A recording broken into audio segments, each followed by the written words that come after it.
있습니다. 이스라엘 백성들이 하나님의 은혜로 구원을 받고 세상을 떠난 지 이제 한 달, 두 달, 석 달 이렇게 지금 한 걸음씩 한 걸음씩 진행이 되어가는 과정에서 아주 새로운 삶이죠. 전혀 애굽에서의 노예 생활과는 전혀 차원이 다른 삶을 지금 사는데, 처음에 하나님의 엄청난 기적을 체험했고, 그래서 하나님께 찬양을 드렸던 15장의 놀라운 사건이 있었고요. 참 그들이 하나님께서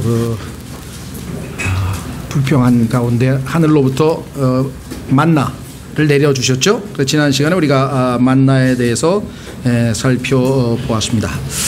오늘은 오늘은 17장에 와 있습니다. 오늘은 출애굽기 17장. 오늘은 두 가지가 주제인데요. 하나는 그 유명한 우리가 예수 그리스도께서 바로 우리의 반석이 되신다. 그래서 그 반석에서 이 하나님께서 기적 중에 또 상당히 큰 기적이죠. 바위에서 물이, 그것도 200만 명이 넘는 사람들이 먹을 수 있는 물이 쏟아져 나왔으니까 아마 세상 사람들의 입장에서 보면은 비웃음거리가 되겠죠. 그런 걸 다 믿냐? 도대체 몇십 년 동안 학교를 다니고 21세기 문명사회에서 사는 사람이 바위를 막대기로 내려쳤더니 막대기는 안 부러지고 물이 쏟아져 나와가지고 200만 명이 아주 마음껏 물을 마셨다. 그거를 이제 믿느냐라고 생각하겠죠. 뭐 그런 게 성경에 뭐 어디 한두 개겠습니다만은 우리가 생각할 때는 정말 우리가 이런 것을 믿고 있다는 것 자체가 기적인 것 같아요. 그렇죠? 하나님이 어떠하신 분인지 알았기 때문에 우리가 이것을 믿을 수 있는 거지, 그렇지 않으면 어떻게 이런 것을 믿겠는가 한번 참 생각할 때마다 믿음이 참 놀라운 것 같습니다. 자, 그래서 그 반석의 물에 대해서 앞부분에서 다루고, 두 번째 8절서부터는 아말렉을 무찌르는 영적 전쟁에 대해서, 오늘 주제가 아주 참 놀랍습니다. 왜냐하면 반석의 물, 예수 그리스도라고 그랬잖아요. 그리고 그것은 또한 우리 안에 생명의 강처럼 흘러넘치는 성령님이시잖아요. 그러면 예수 그리스도를 예표하고 있는 반석과 그 반석에서 흘러넘치는 생명수가 예표하는 성령님께서 우리와 함께 동행하시자마자 육신을 대표하는 아말렉이 등장해서 우리에게 다가섭니다. 이것이 영적 이 생활의 순환이거든요. 이걸 잘 이해하셔야 돼요. 그렇죠? 자, 그래서 그건 좀 구체적으로 한번 살펴보겠습니다. 자, 그러면 출애굽기 17장 1절부터 이스라엘 자손의 온 회중이라고 하는 거 여러분 잘 아시겠지만 컨그리게이션, 모인다 이거죠. 그래서 하나님께서는 이 모임에 대해서 굉장히 중요시 여긴다라고 했습니다. 개별적이 아니라, 그래서 너희 안에 성령이 거하신다고 했지 각자에게 너에게 성령이 거한다 이렇게 표현이 나와 있지 않잖아요. 성경에 보면 늘 우리가 교회, 물론 각자에게 내주하시지만 함께 모여있는 그 예수 그리스도의 몸된 전체를 놓고 성령께서 내주하시는 것이죠. 자, 그래서 이스라엘 온 회중이 주의 명령에 따라 신광야에서 떠나, 자, 여기에서 주의 명령에 따라 떠났다. 이것이 신앙생활입니다. 내가 떠나고 싶어서 떠났다든가, 내가 때가 돼서 떠났다든가, 그 기준이 그게 아니죠. 하나님께서 명령을 하셨기 때문에 이때가 떠나기에 좋은 때인지 안 때인지 그 잘 몰라요. 우리는 하나님을 믿고 가는 거죠. 신뢰하고 가는 것이죠. 그래서 주의 명령에 따라라는 표현이 아주 우리가 늘 익숙하게 듣다 보니까 그게 그건 같지만 이게 신앙생활의 전부입니다. 주의 명령에 따라 내가 떠나다, 행동을 했다 이거죠. 주의 명령을 듣기는 했으나 나는 주저했다. 나는 머뭇거렸다. 아니면 나는 거부했다. 이게 우리의 아주 신앙생활에 반대되는 개념이고, 믿음으로 행했다는 거죠. 말씀에 따라. 그런데 신광야에서 떠나, 신광야니까 뭐 광야 이름이니까 별거 아닌 것 같지만 우리말로는 이게 별거 아니에요. 그렇죠? 근데 영어로는 좀 재밌죠. 왜 그렇습니까? sin이라는 게 죄라는 단어잖아요. 죄. 근데 영어 단어는 참 하나님이 택하신 것 같아요. sin이라고 하는 이 단어는요, sin인데요, s와 n 사이에 i가 들어가 있어요. 모든 죄는 내가 중심이 되면 그게 선한 일이든 악한 일이든 다 죄입니다. 자기 자아. 그렇죠? 하나님께서 내가 사는 게 아니라 하나님께서 내 안에, 그리스도께서 내 안에 사시면 그게 선이고, 내가 살면 겉보기에는 그게 때로는 우리가 선한 일도 하죠. 그러나 그건 육신의 죽은 행실처럼 돼서 결국은 하나님 앞에 억셉트가 안 되는 거예요. 이거 발견하는 게 쉽지 않지만 이 자아를 처리하는 내용이 로마서 7장에서 집중적으로 우리가 공부했던 바가 있었습니다. 그래서 이 sin이란 단어가 참 재밌고, 거기다가 여기다 신 광야니까 죄를 짓는 광야에서야 빨리 떠나는 게 상책이겠죠. 그래서 떠나라 그랬는데 주님이, 자, 떠나 자기들의 여정대로 이동하여. 그러니까 하나님이 막 아무데나 막 가는 게 아니라 하나님께서 그 여정을 정해 놓으신 길이 있어요. 바울도 my course라고 하는 말을 썼죠. 내가 내 달려갈 길을 달려갔다 그랬어. 저 옆 사람 쳐다볼 필요 없습니다. 이 저 누구 요즘에 볼트인지 누군지 맞나요? 달리기 잘하는 사람 볼트죠. 그냥 너무 여유가 있어가지고 끝판에 오면 옆에 달려오는지 아는지 구경까지 하면서 막 여유를 부리다가 사실은 최선 다해서 이 뭡니까 100m 훨씬 더 좋은 기록을 낼 수 있는데 아주 좀 약간의 자만심이 있어가지고 탁 옆에 오나 안 오나 끝부분에 가면 아주 달리지도 않잖아요. 서서히 그런 방식으로. 그러면 안 되고요. 항상 아이가 앞만 보고 가야 됩니다. 옆 사람을 격려도 하고 다 하지만 우리가 잘못하면 내 길이 아닌 길을, 그렇죠, 침범할 수도 있고 그러면 파울이 돼버리잖아요. 그래서 여정대로 이동하여 르비딤의 장막을 쳤으나, 여기에 문제가 있네요. 거기에 백성이 마실 물이 없었으므로. 여러분 생각에는 하나님이 명령해서 순종하면 다 만사가 형통되는 것 같습니까? 성경에 뭐 아니에요. 하나님께는 하나님의 계획이 있어요. 우리의 육신에 찌든 것들을 하나둘씩 벗겨내려면, 그렇죠? 아이가 밖에서 하루 종일 실컷 재밌게 놀러 왔다. 그럼 그 아이를 벗겨놓고 씻으려면 몇 번을 씻어야 될지 모르죠. 그냥 그 비누로 닦고 얼마나 우리가. 그래서 하나님께서는 상황에 따라서 강약 조절을 하고 필요할 때는 고난을 주시고 또 필요할 때는 위로를 주시고 그걸 다 알아서 하셔요. 그러니까 거기에 믿음이 필요한 것 같아요. 그렇죠? 욥의 그 유명한 발언 모르겠습니다. 지금 제가 기도하다가 야 이거 내년도 표가 이게 어떨까 싶은 생각을 놓고 기도를 하는데, 하나님에게서 우리가 좋은 것을 받을진데 나쁜 것도 받아야 되지 않겠냐. 그렇죠? 거기까지 믿음이 미쳐야 정상적인 믿음이잖아요. 에? 좋은 것만 줄 때는 날름 받아먹고 싫은 거 오면은 거부하고 이건 아니잖아요. 그죠? 여기서도 지금 하나님이 인도했지만 거기에 물이 없더라 이거죠. 근데 사실은 주님께서는 이 상황에서 뭘 기대하고 있었어요? 이스라엘이 과연 이번에는 어떻게 행동할까? 자, 쓴 물, 마라라고 하는 곳을 지났습니다. 물이 썼어요. 그래서 나무 막대기, 예수님을 십자가를 상징하는 나무 막대기를 던졌더니 단물이 됐어요. 그 다음에 굶어 죽게 생겼어. 그래서 하늘에서 만나가 내려왔어. 또 고기 먹고 싶다 해서 메추라기도 왔어. 이 전부 다 초자연적인 능력을 지금 다 경험했어요. 그러면 이번 주 오면 물이 없어도 뭐 전능하신 하나님이 계신데 뭔 걱정이요? 이렇게 나올 줄 알았는데 이게 육신은 그게 아니다 이거지. 불평부터 또 나온다 이거, 불평부터. 그런데 하나님께서는 그걸 다 아셔요. 그래서 그걸 훈련을 시키시면서 어마어마한 체험을 하게 되는데 다름 아닌 반석 대신 예수 그리스도를 이들에게 제시하시는 기회로 삼으시는 거죠.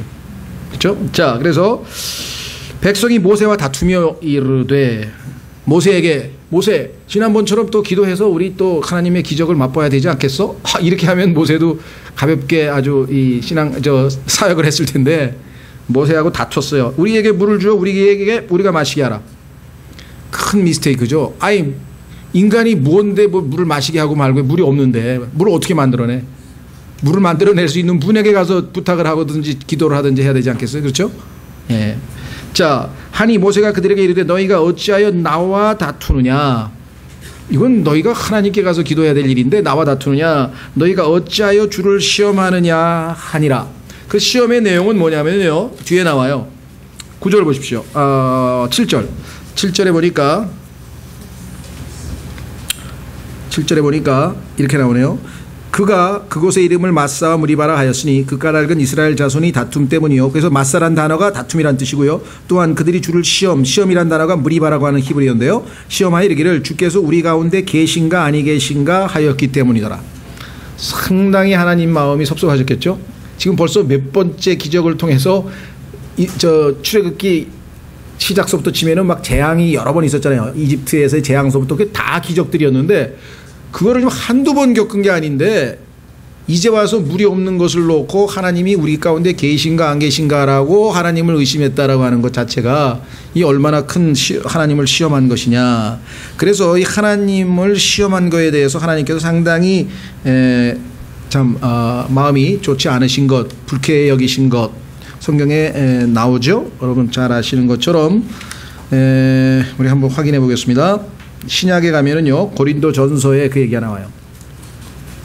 고린도 전서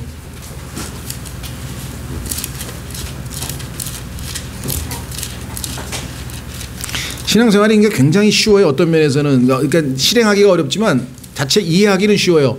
어린아이가 여러분의 자녀가 여러분에게 어떻게 했을 때 기분이 좋은가를 가만히 보면 여러분이 하나님께 그렇게 하면 하나님도 기분이 좋으시다는 거예요. 어떨 때 여러분들이 기분이 안 좋으신가를 생각하면 우리가 하나님께 그렇게 어린아이가 우리에게 기분 나쁘게 할 때하고 똑같이 행동하면 마찬가지로 하나님도 기분이 안 좋으신 거죠. 자, 고린도전서 10장에 가면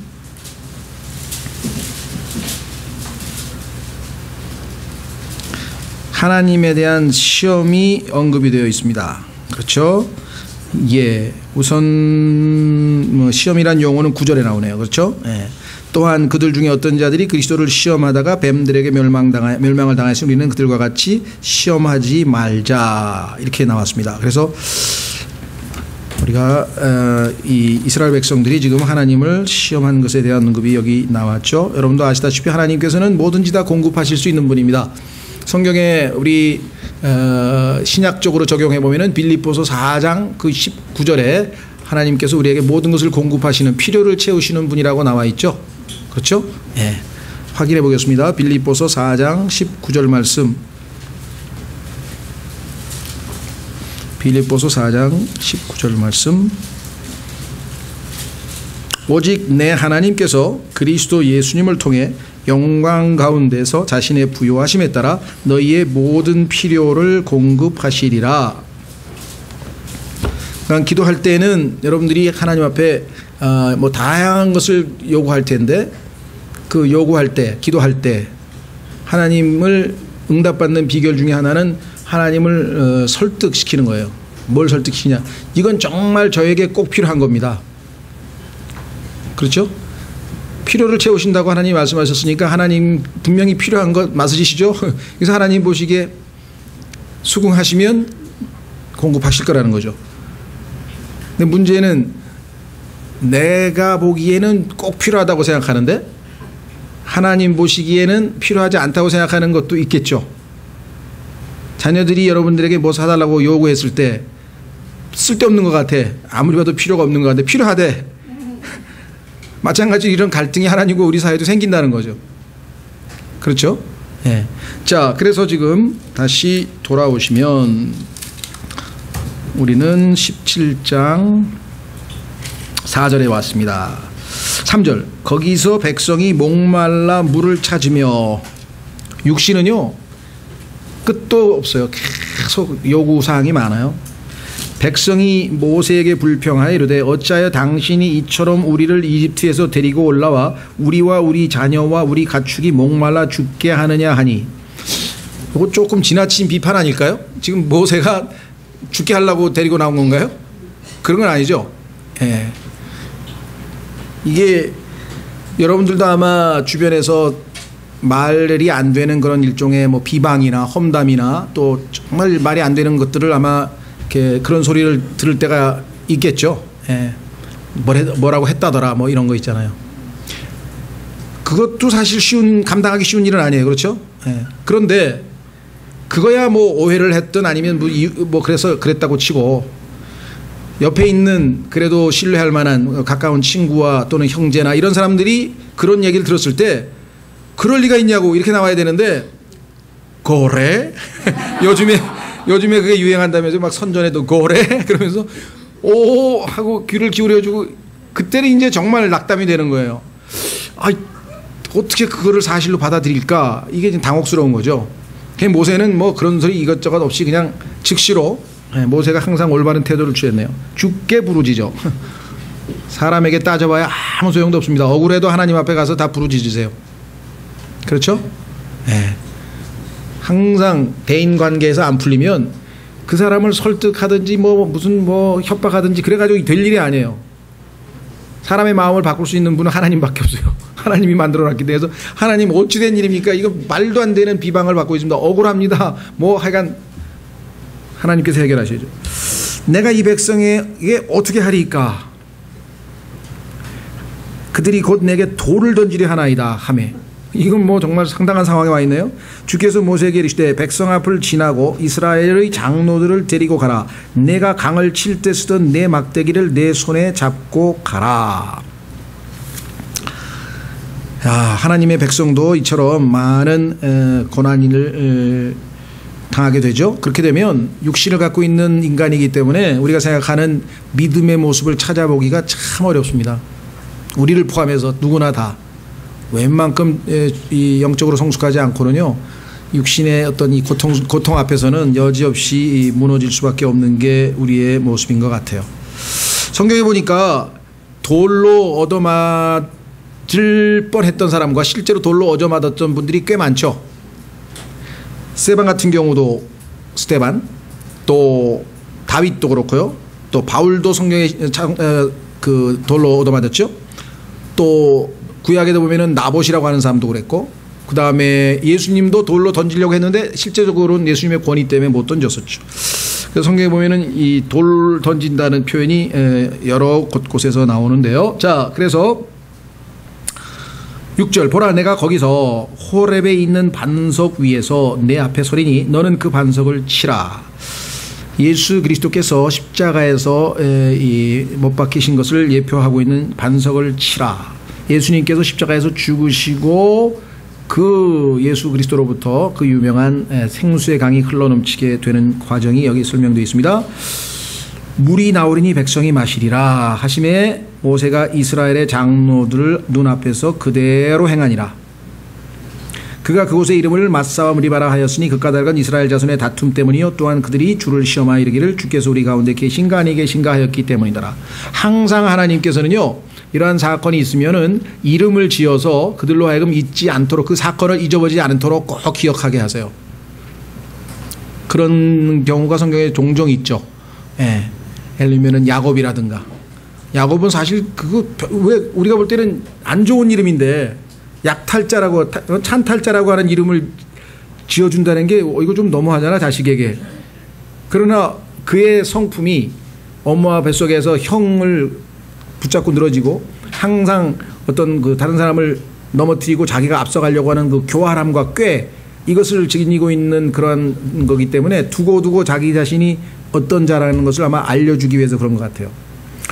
이삭도 마찬가지입니다. 하나님께서 사라가 아이고 내가 나이가 몇 살인데 아기를 낳란 말이야 하면서 픽 하고 웃었더니 하나님께서 다 듣고 있다가 그 아들을 낳으면 이삭이라고 하라.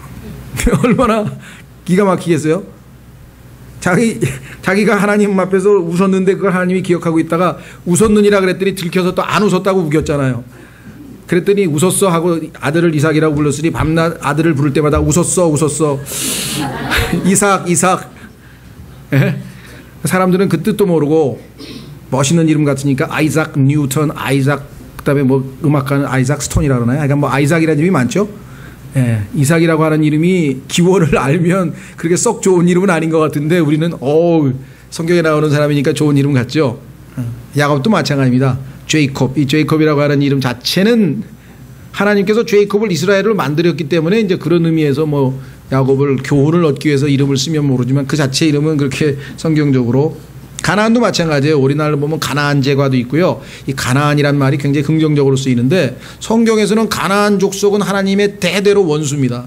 가나안 자체라고 하는 용어 자체는. 다만 그 가나안 민족들을 정복하고 가나안 사람들이 살던 땅을 약속의 땅으로 하나님께서 주셨기 때문에 그 가나안 땅이 이제 축복의 땅이 된 것뿐이지, 가나안이라고 하는 이름 자체는 성경에서 항상 네거티브하게 나옵니다. 십자가도 마찬가지. 십자가는 저주를 예표한다고 성경에 나왔잖아요. 그래서 상당수 미국 교회들은 십자가를 걸지 않습니다. 다만 십자가를 거는 교회는 그러나 그 십자가의 저주로 말미암아 하나님의 은혜가 우리에게 임했기 때문에 예수 그리스도의 십자가는 우리가 소중히 여긴다. 그래서 찬송가에도 우리에게 그 십자가 찬송이 많잖아요. 그런 의미에서 우리가 십자가를 쓴다면 괜찮죠. 그러니까 십자가 자체의 의미는 그러나 저주를 의미한다고 성경에 있다는 것을 우리가 잊지 말으시고요. 또 그 십자가 단 것을 또 막 그 저주의 상징을 막 어디 저 예배당에다 붙여놨다고 또 막 비판할 필요도 없어요. 왜? 그 십자가가 예수 그리스도의 십자가로 우리에게 와 닿으면 되는 거잖아요. 그래서 지나친 그 바리새적인 이 근본주의자들 중에는 뭐 십자가 목걸이를 하고 다니던가 뭐 십자가만 보면 그냥 저거 뭐 카톨릭 뭐 전통이다 뭐 하면서 이렇게 막 지적하는데 사실 그렇지 않습니다. 제 기억으로는 아마 미국에도 근본주의 바이블 빌리버 교회도 십자가 붙인 교회 꽤 있거든요. 여기 십자가 붙인 데 많아요. 그러니까 그 의미가 예수 그리스도의 십자가로 이해를 하면 되잖아요. 근데 그거를 우리가 아주 뭐라 그럴까 비판을 위한 비판을 할 필요는 없어요. 다만 십자가의 본래 의미는 어떤 것이다를 우리가 알고 있으면 되겠죠. 자, 그래서 우리는 다시 6절을 신약 성경을 통해서 확인해 보겠습니다. 신약 성경에서 성경이 성경을 해석지 않았더라면 이 반석이 예수님이라는 것을 우리가 어떻게 함부로 해석하겠어요? 그렇죠? 성경에서 설명을 해주니까 그 반석이 예수님을 예표하는 거였구나. 확인해 보겠습니다. 고린도전서 10장. 그리고 고린도전서 10장에 보면은 모세가 그 홍해를 건넌 것도 침례를 예표하고 있다는 것을 또 보여주잖아요.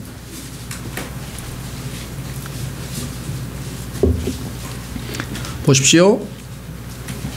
하나님께서 성경을 성경으로 풀어주시는 방식을 보시면 고린도전서 10장 1절 또한 형제들아 나는 이것을 너희가 모르기를 원치 아니하노니 제가 뭐 이 문학에 있어서의 어떤 그 비유법 이런 거에 대해서 뭐 아주 전문가는 아니지만 성경에 보면은 이런 표현이 의외로 많아요. 그렇죠? 여기 나와 있는 것처럼 나는 너희가 알기를 원하노라 이렇게 안 돼 있고 모르기를 원치 아니하노니 나는 그래도 제법 큰 도시에서 태어났다 이렇게 안 하고 작지 않은 도시에서 나는 태어났거든 하고 바울이 얘기를 한 이런 표현이 성경에 의외로 있어요. 뭐 그게 어떤 이 문학에서 어떤 기능을 갖냐 이게 강조용법이냐 뭐 여러 가지 설명이 가능하겠죠. 그러니까 제가 볼 때에는 강조용법도 되지만 또 우리에게 기억하게 하기 위한 그런 수단도 되지 않을까 싶어요.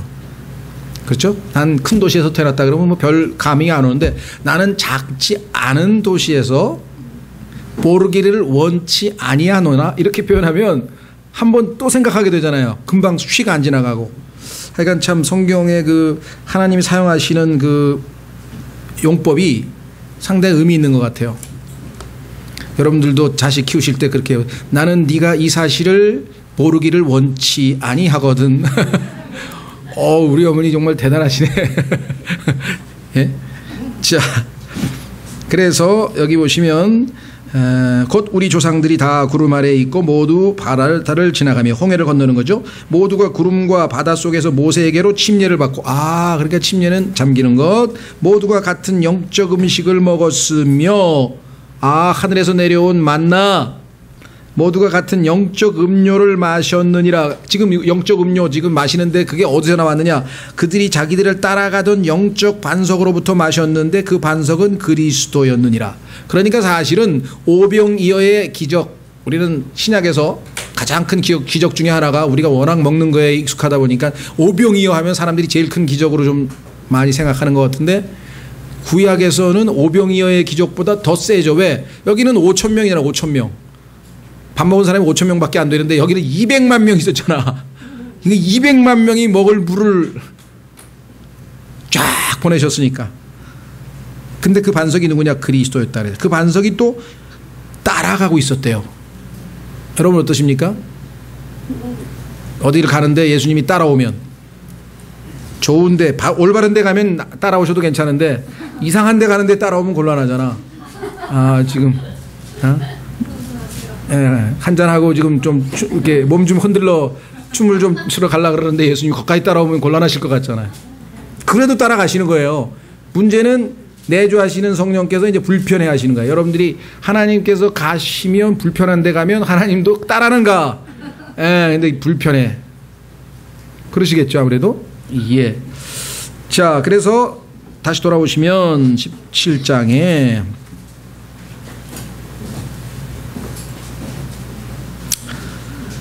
이 내용은 아까 말씀드린 것처럼 예수께서 십자가에 달리신 사건이죠. 그래서 우리가 그것은 잘 알고 있고요.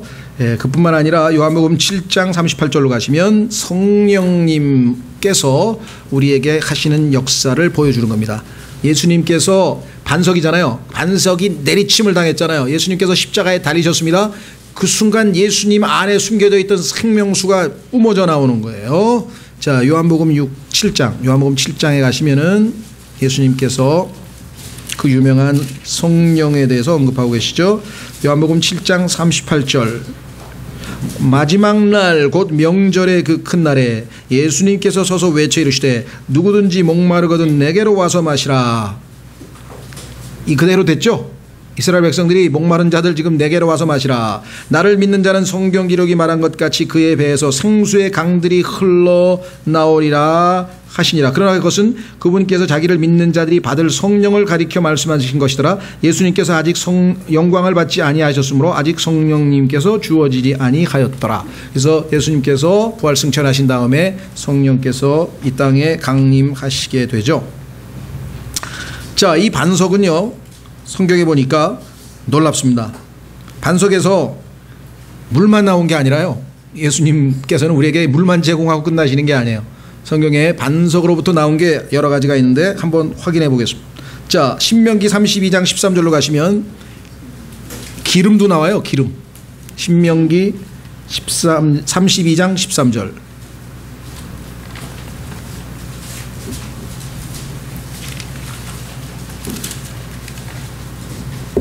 여러분의 인생이 아주 뻑뻑거린다 그러면 기름이 필요하잖아요. 기름을 칠해야 될 거 아니에요. 네?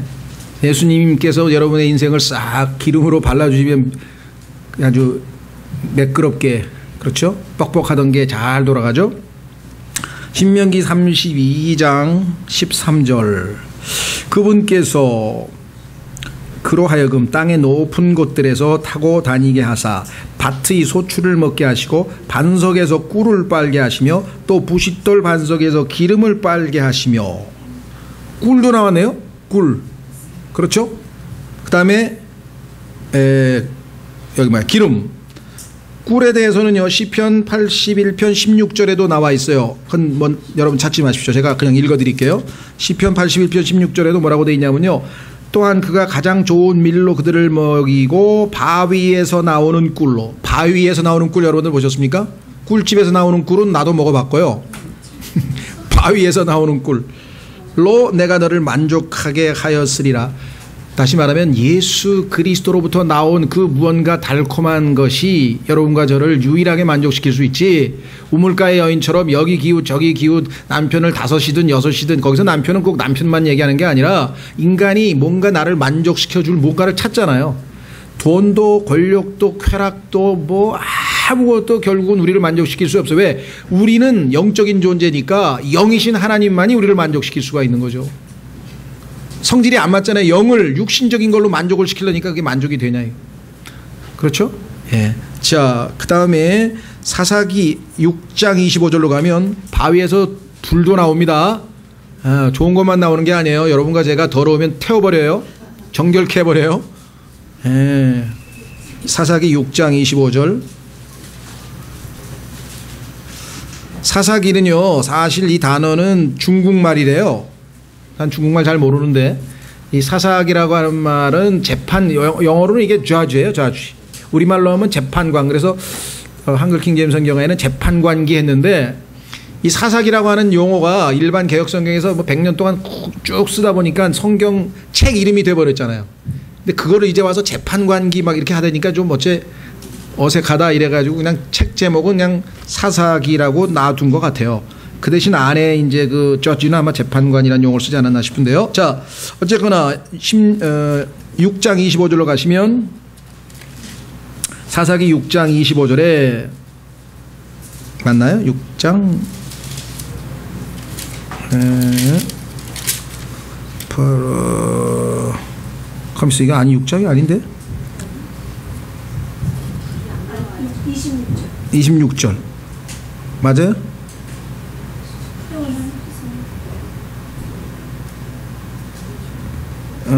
성경 구조를 잘못 적은 거 아닌가 내가? 그 기드온의 아버지가 여기서 불이 나왔잖아요.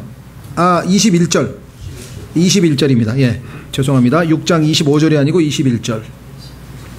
그때 주의 천사가 자기 손에 든 지팡이 끝을 내밀어 고기와 누룩 없는 납작한 빵에 대매 그 바위에서 불이 나와 고기와 누룩 없는 납작한 빵을 살랐고 그때 주의 천사는 그에게서 떠나 보이지 아니하니 라고 나와 있죠.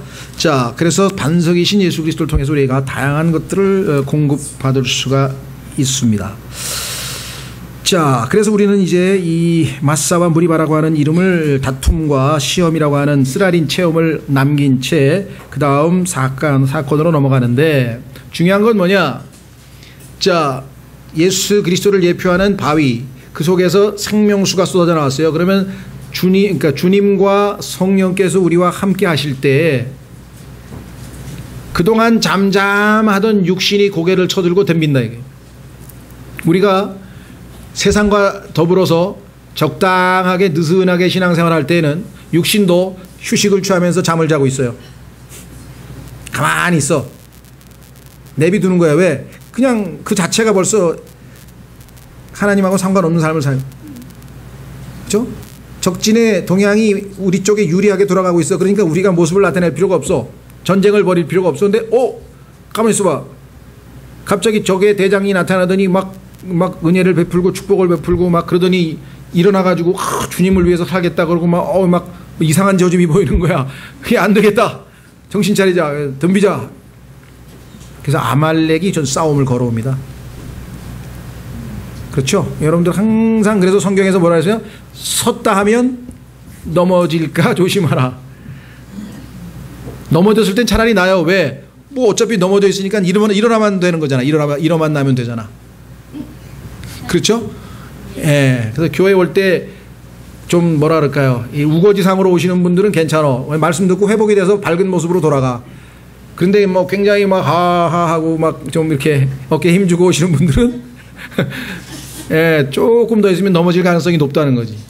이게 이 역설이에요. 신앙의 역설은 우리가 하나님 앞에 비참한 모습으로 있을 때는 내비두세요. 가서 조금 위로해주고 그러면 금방 회복을 받는데, 문제는 그냥 막 지금 막 충만하고 막 굉장하고 이럴 때 이제 성경에서 깨어 있으라 조심하라 조심하라 그 말씀을 잘 못 듣고 마냥 막 이렇게 하다가 보면은 이제 넘어지게 되죠. 그래서 몇 번 그런 과정을 거치면 하나님께서 크게 이야기할 필요 없이 간단하게 몇 마디 이렇게 경고만 던져도 금방 알아차리게 되죠. 그러니까 그런 우를 반복하지 않아야 되는 거예요.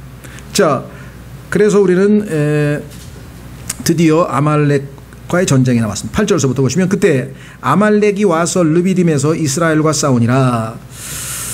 모세가 여호수아에게 이르되, 싸움은 여호수아가 합니다.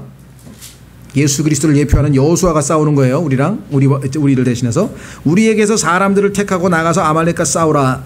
내일 내가 하나님의 막대기를 내 손에 잡고 산 꼭대기에 서리라 하매. 하나님께서 지켜보시면서 돕고 계시죠. 여호수아가 모세가 자기에게 말한 대로 행하여 아말렉과 싸우더라. 모세와 아론과 훌은 산 꼭대기로 올라갔는데 모세가 손을 들면 이스라엘이 이기고 그가 손을 내리면 아말렉이 이기더라. 그러나 모세의 손이 무거워지매 그들이 돌을 가져다가 그의 밑에 놓아 그가 그 위에 앉게 하고 아론과 훌이 하나는 이 편에서 다른 하나는 저 편에서 그의 손을 붙들어 올렸더니 그의 손이 해가 질 때까지 그대로 있더라. 여기서 그대로란 말은 내려가지 않고란 뜻이죠. 영어로는 이게 스테디라고 하는 말이 나왔는데, 스테디야 끈질기게 유지하고 있다 이거죠. 손을 이렇게 들었어요. 그래서 막 여러분들 어렸을 때 경험 많죠? 무릎 꿇고 뒤에 가서 벌 안 썼나요? 훌륭한 학생들이 벌 안 썼는 거예요. 예, 저는 벌 좀 많이 썼었는데 그때 진짜 힘들더라고. 이게 5분도 안 가가지고 이게 자꾸 내려오잖아요. 그러면 선생님이 올려! 그러면 또 눈치 보고 요령 부리다가 올려! 그러고 올리고 해보셨죠? 이게 쉬운 게 아니잖아요. 팔 들고 있는 게. 모세도 지금 하도 힘드니 자꾸 내려오니까 안 되겠다 싶으니까 돌 갖다 놓고 앉고 양쪽에서 붙들어 줬어요. 이게 하나님께서 기뻐하시는 중보 사역의 원리죠. 혼자 하는 게 아니에요. 중보 기도가 그렇게 중요한 거예요. 예. 뭐 여기 꼭 수요기도 안 나온 분들을 제가 얘기하는 건 아니지만 수요기도에 나오시는 분들이 그래서 교회에서 제일 핵심적으로 중요하신 분. 여기 기도 40분 동안 50분 동안 자기 기도하는 게 아니거든요. 전부 다 중보 기도하는 거잖아요. 그렇죠. 개인적으로 집에서 다들 기도해 주시면 좋겠지만 못 나오시기가 어려운 분들은. 그러나 사실 여기 나와서 애써서 함께 기도하는 거 이거 보통 중요한 일이 아닙니다. 그리고 그 사람은 그 자체로 축복을 누려요. 왜?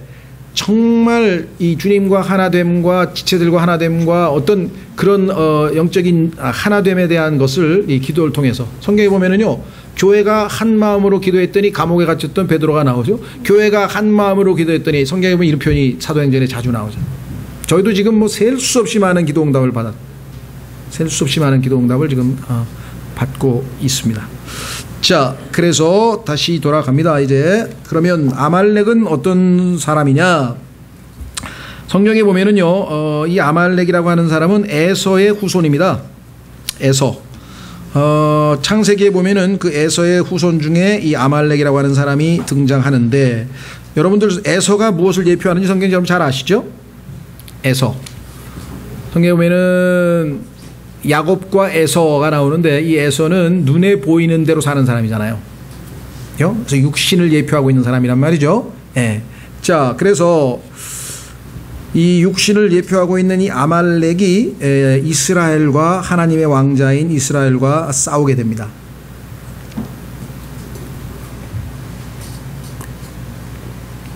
따라서 우리는 이 8절서부터 16절까지를 우리 그리스도인들에게 영적으로 얼마든지 적용할 수 있겠죠. 영적 전쟁이 이제 벌어지게 되는데요. 갈라디아서 5장으로 가면 신약적인 적용을 해볼 수가 있습니다. 확인해 보겠습니다. 갈라디아서 5장.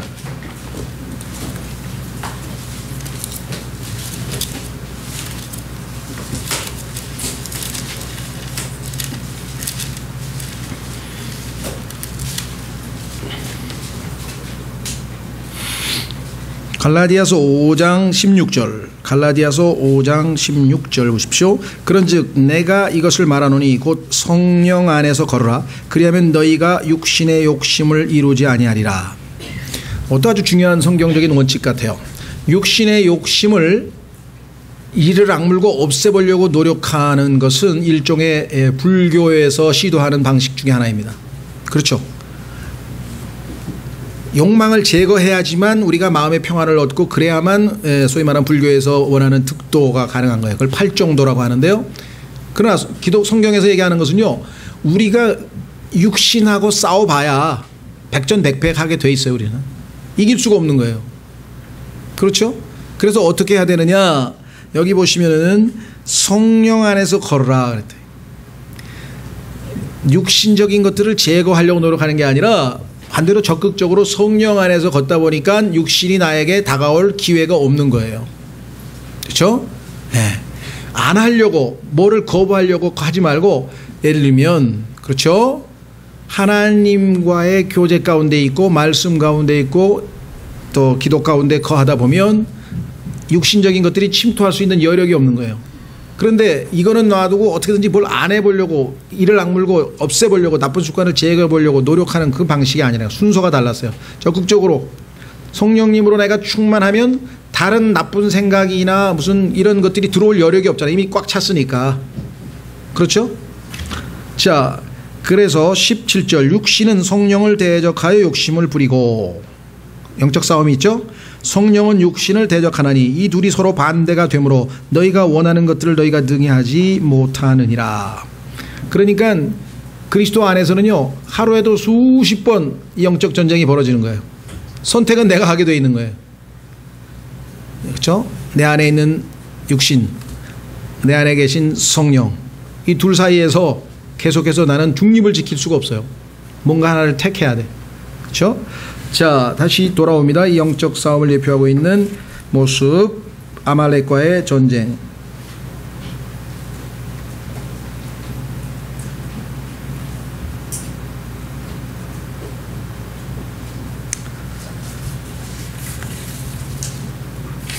자, 이제껏 우리가 아는 것은 주님께서 이스라엘을 대신해서 싸우셨죠. 14장에도 그렇고 15장에도 그렇고 주께서 이 파라오를 다 물에 잠기게 하시고 다 했죠. 그러나 이제 샘플로 우리에게 본을 보여주신 주님께서 이제 우리가 어떻게 영적 싸움을 싸워야 하는지 일종의 뭐라 그러죠? 이걸 훈련. 우리도 군대 가면은 무슨 훈련을 하기 전에 조교가 나와서 시범을 먼저 보이잖아요. 그렇죠? 그 시범을 보고 이제 순서대로 하나 둘씩 그 연습을 하게 되는 거잖아요. 그러니까 하나님께서 이 싸움에 대해서 이미 앞서서 자기가 Man of War, 나는 용사다, 전사다 하면서 이스라엘도 이 전사이신 주님을 따라서 이제 싸움을, 영적인 전쟁을 하나 둘씩 이제 배우게 된다는 것이죠.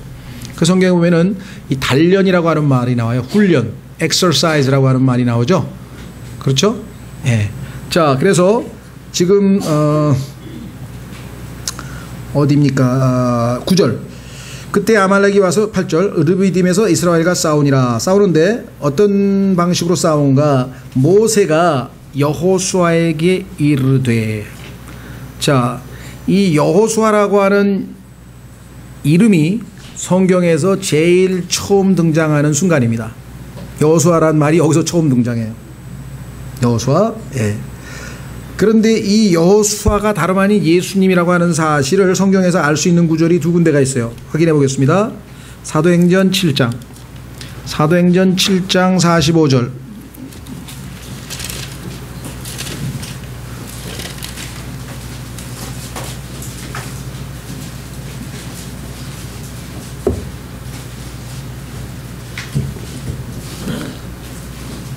사도행전 7장 45절.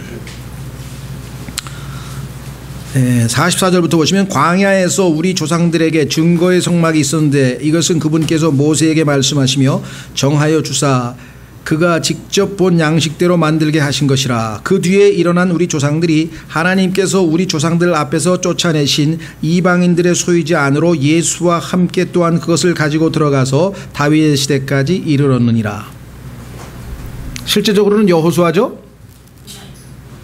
예수라고 신약에 나와 있죠. 성령님께서 해석하고 계시죠. 히브리서 4장 8절 역시 여호수아가 바로 예수 그리스도를 예표하는 인물임을 보여주는 장면이 또 나와요.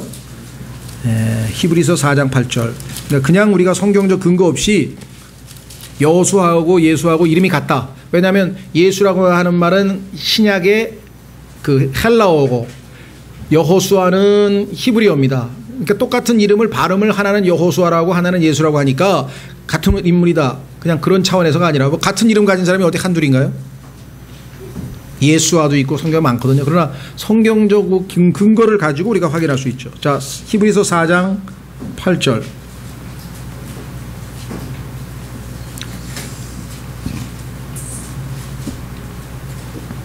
하나님께서 이스라엘 백성들에게 경고하는 장면이죠. 7절서부터 또다시 그렇게 오랜 시간이 지난 뒤에 그분께서 다윗의 글에서 오늘이라 말씀하시며 어떤 날을 한정하시나니 그것은 곧 오늘 너희가 그분의 음성을 듣거든 너희 마음을 강팍하게 하지 말라 하고 말씀하신 바와 같도다. 만일 예수가 그들에게 안식을 주었더라면 그분께서 그 뒤에 다른 날을 말씀하려 하지 아니하셨으리라. 실제로 이스라엘 백성들을 가나안으로 인도한 사람은 여호수아였죠. 근데 예수라고 성경에서 해석을 해놓고 있습니다. 따라서 우리는 예표적으로 얼마든지 성경적으로 적용이 가능하다. 자, 그래서 여기 보시면 이제 이스라엘과 싸웠다고 8절에 나와 있는데 실제적으로 나가 싸운 사람은 누구였습니까? 이스라엘 민족을 대표해서 여호수아죠. 그런데 여호수아가 혼자 간 게 아니라 9절 우리에게서 사람들을 택하고 나가서 그렇죠? 아말렉과 싸우라. 만일 내가 하나님의 막대기를 내일 내가 하나님의 막대기를 내 손에 잡고 산 꼭대기에 서리라 하매 여호수아가 모세가 제각이 말한 대로 행하여 아말렉과 싸우더라. 모세와 아론과 홀은 산 꼭대기로 올라갔는데 자 모세는 대언자를 예표하고 있고 여러분 잘 아는 것처럼 아론은 누구를 예표합니까? 제사장. 그러면 훌은 이제 우리가 성경을 미리 알고 계신 분들은 가만히 있어봐. 그러면 훌은 당연히 누구? 왕을 예표하겠죠. 왜? 예수 그리스도의 세 가지 직분은 대언자이시며 제사장이시며 왕이시잖아요. 예수 그리스도께서 초림하셨을 때에는 예수님은 대언자로 오셔서 자신의 하나님의 말씀을 증거하시다가 십자가에서 죽으셨죠. 그러나 예수 그리스도는 부활 승천하셔서 하나님 왕자 우편에서 우리를 위하여 중보하시는 대제사장으로 현재 사역하고 계시죠. 그러면 예수 그리스도의 과거적 사역은 대언자로서 사역했고, 지금 현재는 매일매일 우리의 대제사장으로 우리가 은혜의 왕자 앞에 나갔을 때 우리의 말을 듣고 우리를 위하여 중보하고 계시고 기도하고 계시고 하나님 앞에 우리의 변호자로 계시죠. 그러나 그 예수님은 이 지상에 내려오실 때에는 왕으로서 오실 거라는 거죠. 그러니까 훌이 어떻게 왕이 될까? 그래서 성경적으로 보면 왕일 것 같은데 성경에 찾아보니까 훌은 유다 지파입니다. 유다 지파는 하나님께서 예수 그리스도를 거기서 왕으로 선택하신 지파죠. 그래서 왕가가 바로 유다 지파라고 하는 말을 성경에서 예언적으로 써놨어요. 한번 확인해 보겠습니다. 창세기 49장. 창세기 49장으로 가면 그래서 여기서 예수 그리스도의 삼중 사역을 우리에게 보여주심을 알 수 있죠. 창세기 49장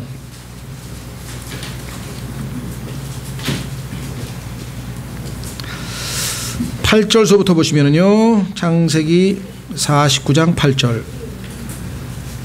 야곱이 죽기 전에 자기의 12아들에 대한 예언을 하고 있습니다. 이 예언은 마지막 예수 그리스도의 재림 때까지 1.1획도 오차 없이 아까 우리 오전에 암송 구절처럼 다 성취될 터인데, 유다야 너는 내 형제들이 찬양할 자니라. 유다라는 단어가 찬양이란 단어입니다. 히브리어의 단어 의미가 그래요. 내 손이 내 원수의 목을 잡을 것이요 왕이신 예수 그리스도 내 아버지의 자식들이 내 앞에서 절하리로다. 유다는 사자 새끼로다. 내가 내 아들아 내가 탈취한 것을 떠나서 위로 올라갔도다. 여러분들 에베소서 4장 8절에 보면은 예수님께서 포로로 사로잡힌 자를 데리고 올라간 사건 기억나세요? 그가 엎드리고 웅크른 것이 사자 같고 늙은 사자 같으니 누가 그를 깨워 일어나게 하리요. 깨워 일어났다라는 표현은요, 예수 그리스도께서 지금 현재는 마치 잠들고 계신 것처럼 보여서 예수님이 재림하실 때 사자가 잠자다가 깨어 일어나는 것으로 성경에 반복 묘사되어 있습니다. 이건 전부 다 이건 예수님의 재림에 관한 얘기구나. 실로가 오실 때까지, 실로의 의미가 지난번 기억나세요? 화평이란 단어잖아요. 예수님의 재림 때의 평강의 통치자로, 화평의 통치자로 지상에 재림하실 것이죠. 홀이 유다를 떠나지 아니하며, 이 홀이라고 하는 것은 왕권을 상징한다 그랬죠. 아시죠 여러분들? 이 군인들, 장군들이 전쟁할 때 지휘봉, 그게 홀이에요. 막대기, 긴 막대기, 권리를 상징하는 막대기. 또 그 별로 좋은 건 아닌데 하여간 미인 대회에서 1등하면 홀을 딱 받아가지고 여왕이 됐다고 뭐 관도 쓰고 이렇게 막대기도 하나 들죠. 그게 사실은 이 홀이에요. 왕권을 상징하는.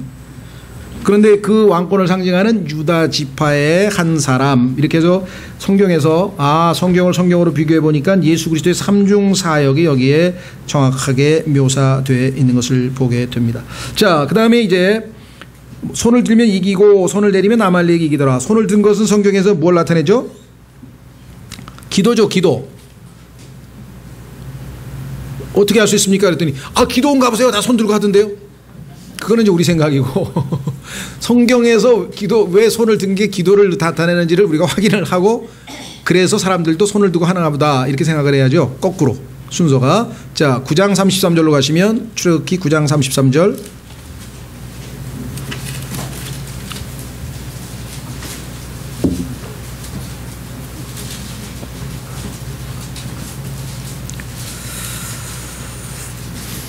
모세가 파라오를 떠나 도시에서 나가 주를 향하여 자기 손을 넓게 펼치매. 나오죠? 예, 손을 넓게 펼치는 게 뭐예요? 이거 아니에요, 이거. 이렇게 하니까 기도한 거죠? 예, 그래서 신약에서도 남자들은 거룩하게 손을 들고 기도하라라고 하는 표현이 나오죠? 어디 나오죠? 예, 디모데 전서 몇 장입니까? 예, 2장 8절 확인하겠습니다. 디모데전서 2장 8절에 그래서 이 손 들고 하는 게 전혀 문제될 거 없습니다. 근데 이제 우리가 하도 기도원에서 손을 들고 그냥 소리를 지르고 좀 무질서하게 하다 보니까 좀 이 부정적인 이미지가 들어서 하지만 성경적으로는 잘못된 게 하나도 없죠. 손 들고 하는 기도가 성경적으로도 좋습니다. 디모데전서 2장 8절 그러므로 나는 모든 곳에서 남자들이 진노하거나 의심하지 않고 거룩한 손을 들어 기도하기를 원하노라 분명하게 언급되어 있습니다. 그렇죠? 예. 그래서 육신과의 싸움에서는 뭐가 반드시 있어야 될까요? 물론 주님께서 여호수아가 싸워야 되겠죠. 예. 그러나 우리가 어떻게 해야 돼요? 기도. 그렇죠? 예. 기도하는데 혼자 기도하면 지쳐서 어떻게 돼요? 힘들어서 팔이 점점 밑으로 내려오죠. 예. 그래서 두 사람이 옆에서 도왔습니다. 우리는 가운데 딱 손을 들고 있는 모세에 주목을 하지만 하나님께서는 꼭 모세만 주목하고 계신 것은 아닌 것 같아요. 지난번에 우리 제임스 낙스 형제도 얘기를 했지만 우리는 제임스 낙스 형제가 책도 많이 내고 테이프도 많이 내고 해서 그분이 지금 주목을 받고 있잖아요. 많은 사람들에게 도움을 주고 있고 그러나 그분을 키워내는데 숨은 공로자 3명이 있었잖아요. 기억나시죠? 물론 그 중에는 안 믿는 사람도 하나님이 들어서 아주 좋은 귀감이 되게 했는데 그 한 명을 6년 동안 성경 공부를 꾸준히 가르친 사람. 그렇죠? 정말 그건 보통 분이 아니신 것 같아요. 한 명을 놓고 6년 동안 그렇게 열심히 준비해서 가르칠 수가 있는가 쉬운 일이 아니잖아요. 그렇죠? 예. 그리고 정말 그 막 구원받고 열정적으로 주님을 열심히 섬기는데 왜 젊은 이제 갓 구원받은 사람이 뭐 앞뒤 안 가리 이렇게 나서느냐 든 어떤 그런 실수를 했을 때 주님을 위해서 더 힘내라고 열심히 그대로 하라고 격려했던 그 자매님 또 기도하는 자매님 그런 얘기도 했었잖아요. 그렇죠? 예. 이런 게 역사적으로 굉장히 많습니다. 제가 잘 아는 것 중에 하나는 여러분도 아시는 워치만 니라는 사람이잖아요. 아마 모르겠어요. 하늘나라에 가봐 알겠지만 일의 양으로 볼 때 요한 웨슬리하고 워치만 니가 가장 많은 사람을 주님께로 인도했다고 지금 알려져 있는데요. 7만 명을 주님께로 인도한 거로 돼 있어요. 교회사 기록에 보면 교회가 600개를 세웠습니다. 보통 일꾼이 아니죠. 그다음에 이 요한 웨슬리 뭐 말할 것도 없이. 근데 어쨌거나 이분이 그렇게 또 부정적인 면도 있겠죠. 어쨌거나 애가 주목을 받고 이렇게 훌륭한 일을 했는데 실제로 그분을 키워낸 사람은 영국의 바버라고 하는 선교사라고 여자 선교사. 그 여선교사를 하나님께서 워치만니가 살고 있는 동네 근처에다가 선교사로 보냈어요. 워치만니가 구원받고 보니까 성경을 배우고 싶은데 주변에 보니까 성경을 배울 사람이 별로 없는데 보니까 선교사님이 계시니까 거기 가서 배우기 시작한 거예요. 근데 이 선교사님 보니까 특별히 하는 일도 없어. 농사 짓고 성경 읽고 기도하고 그것만 하는 것 같아. 그래서 사람들이 당신같이 이렇게 성경을 많이 아는 분이 왜 이런 시골에 이렇게 그런 데서 있느냐. 좀 큰 데 나가서 좀 이렇게 화끈하게 사역을 하지. 하나님께서 나를 여기에 보내셨기 때문에 그걸로 만족한다. 근데 알고 보니까 그 워치만니가 이분에게 찾아와서 성경을 배우면서 영적으로 성장해 가면서 나중에 이분이 돌아가시면서 자신이 가지고 있는 뭐 책, 그 성경책을 근데 그 성경책에 관련 구절들이나 이런 것들이 이제 워치만니의 어떤 성경 그래서 전기에 보면 항상 이분에 대한 언급이 나와요. 바버 여사라고 하는 분. 그렇죠? 네. 그래서 이렇게 이 오른쪽에 훌, 왼쪽에 아론 뭐 하여간 둘이 이렇게 옆에서 보조했지만 그 자체로도 하나님 앞에서는 훌륭한 일입니다. 어떤 일이 됐든지 간에. 그렇죠? 그래서 마이 코스로 가는 거예요. 마이 코스. 자기가 하나님께서 정해준 그 길이 정말 몰론이라고 하는 낙스 형제님 그분처럼 그분이 하나님께서 나에게 맡기신 일이라는 확신 가지고 했으니까 6년 동안 그 기쁨으로 꾸준히 그걸 하지. 그거 누가 한 사람 앉혀놓고 성경을 그렇게 막 그림까지 선교 여행지 막 지도까지 걸어가면서 그렇게 열심히 가르칠 수가 있어요. 근데 6년 동안 성경 실력을 다 쌓아놨고 그 다음에 하나님께서 그런 방식으로 역사하신 거예요. 어떻게 하나님께서 우리를 사용하실지 모르잖아요. 자, 그래서 우리는 다시 한번 이 훌과 또 이 아론에 대해서 확인하고요. 11절 모세가 손을 들면 이스라엘이 이기고 그가 손을 내리면 아말렉이 이기더라. 우리의 기도 생활이 약해지면 영적으로 우리가 무기력해지죠. 그렇죠?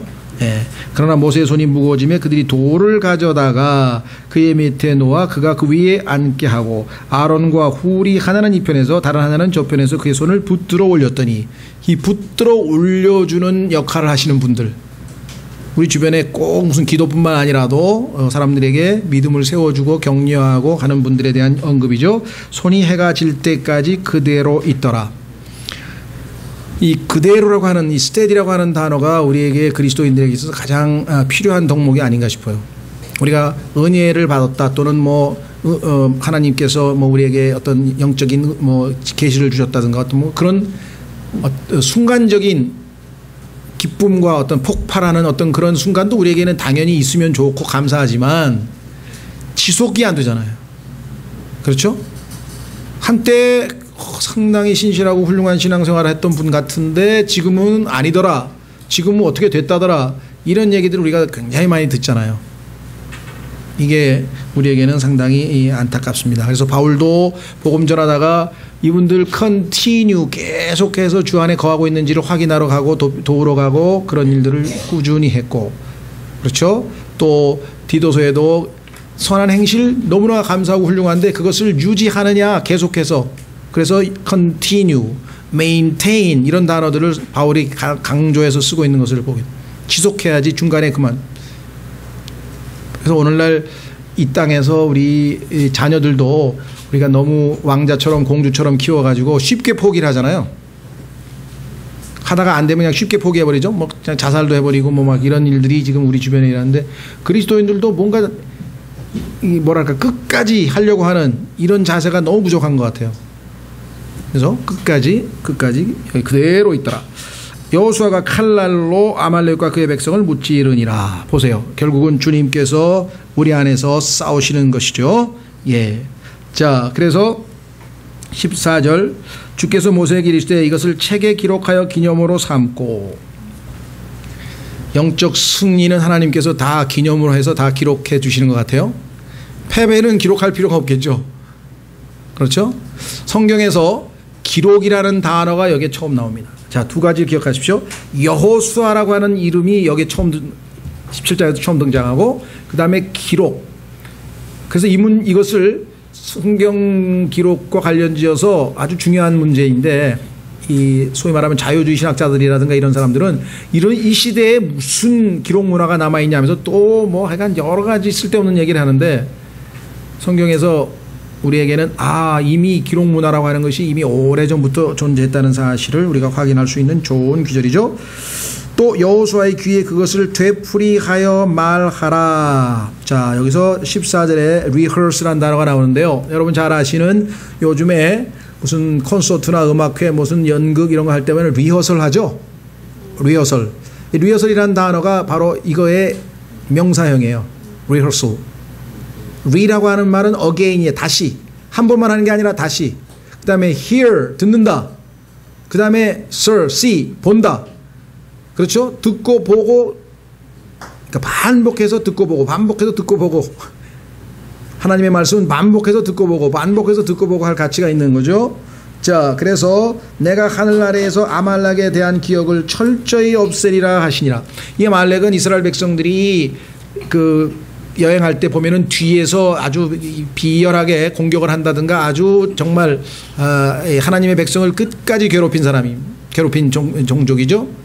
그래서 육신은요, 하나님 보시기에는 완전히 멸절시켜야 되기 때문에 예수님께서 십자가에서 못 박히신 거예요. 왜? 예수님께서 육신의 모양으로 이 땅에 오셨잖아요. 그렇죠? 그러니까 육신에 대해서는 하나님께서는 전혀 미련이 없으셔요. 만약에 조금이라도 수리해서 사용할 수 있었다면 십자가에 못 박히실 이유가 없는 거예요.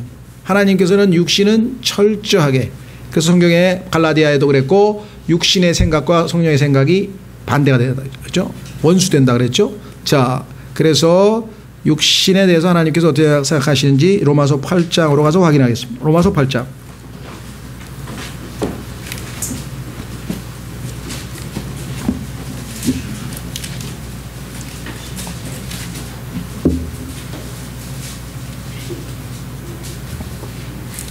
찾았습니까? 보십시오. 3절. 율법이 육신으로 말미암아 연약하여 능히 하지 못하는 것을. 육신이 너무 약해서 아무것도 못해요. 율법이 요구를 해도 율법은 거룩한데 그 거룩한 요구를 응할 수 있는 능력이 못 돼, 육신은. 그래서 하나님께서는 육신을 일단 제거해야 돼요. 어떻게? 하나님께서는 하셨나니 어떻게 하셨는가? 곧 자신의 아들을 죄 많은 육신의 모양으로 보내시고. 굉장히 중요합니다. 무슨 단어가 중요하냐? 여기서 모양이라는 단어가 중요해요. 만약에 예수님께서 육신은 곧 죄가 지배한, 죄가 거하는 몸을 육신이라 그러거든요. 우리 안에, 육신 안에, 내 몸 안에, 내 육신 안에 죄가 거하고 있다고 그랬잖아요. 그럼 예수 그리스도께서는 죄를 지은 몸은 아니죠. 왜? 아담의 후손으로 태어나신 게 아니라 성령에 의해서 태어났기 때문에 육신은 육신이지만 이 육신은 모양만 갖춘 거지 실제적으로 우리의 죄가 들어있는 육신은 아니죠. 차이를 아시겠어요? 그래서 정확하게 모양이라고 되어 있죠. 그래서 예수님께서 뱀은 뱀인데 무슨 뱀? 놋뱀이라고 해요. 실제 뱀이 아니라 예수님은 육신의 모양으로 오셔서, 여기 나와 있죠. 그래서 뭐라고 했습니까? 또 죄로 인하여 육신 안에서 죄를 정죄하셨느니라. 그래서 예수 그리스도께서 이 육신, 몸이 찢기셨죠. 휘장이 갈라지듯이. 그래서 결국은 육신을 더 이상 하나님께서는 인정하지 않는 것을, 지금 아말렉을 하늘나라에 없애겠다고 하는 약속대로 하나님께서는 예수 그리스도를 십자가에서 심판하시면서 그 말씀대로 하늘나라의 육신은 더 이상 인정하지 않는. 그래서 4절에 뭐예요? 이제는 육신을 따라 걷지 아니하고. 그리스도인은 이제 육신대로 살지 말고 성령을 따라 걸으면 하나님이 요구하시는 모든 율법의 의가 우리 안에서 주님께서 다 이루신다. 바로 그 얘기입니다. 자, 그래서 다시 출애굽기로 돌아오시면 우리는 이제 거기 한 구절 더 찾죠. 로마서 8장에 보면 뒷부분에 육신에 대한 언급이 어디서 나오냐면요, 12절. 로마서 8장 12절에 그러므로 형제들아 우리가 빚진 자로 돼 육신을 따라 살도록 육신에게 빚지지 아니하였느니라. 육신이 너 나한테 빚졌으니까 내가 요구하는 대로 해, 그럴 권리가 없어요. 육신을 따라 살 필요가 없어요.